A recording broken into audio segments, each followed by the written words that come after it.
Late him do it, you don't have any problem.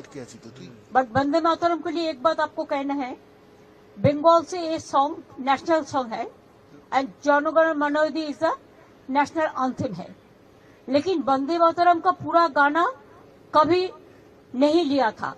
Only Rabindranath Tagore ने कुछ line, selected line तैयार किया था, उसी का ऊपर में Vande Mataram national song accepted हुआ था।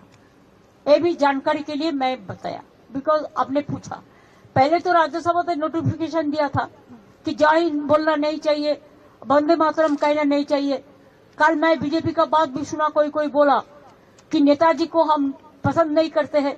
अरे तुम नेताजी को पसंद नहीं करते हैं, गांधी जी को नहीं करते हैं, राजा राम मोहन राय के नहीं करते हैं, तो किसको पसंद करते हैं? ये कैसे आया ये सब लोग जो देश को बारे में जिसको पता नहीं है, देश सम्बन्धे যারা জানে না, তারা নেতাজিকে অপমান করে, বঙ্কিমচন্দ্রকে অপমান করে, রবীন্দ্রনাথ ঠাকুরকে অপমান করে, বিদ্যাসাগরকে অপমান করে, রাজা রামমোহন রায়কে অপমান করে। এরা জানে বাংলার অবদান হয়েছে। এবার আমি যাই।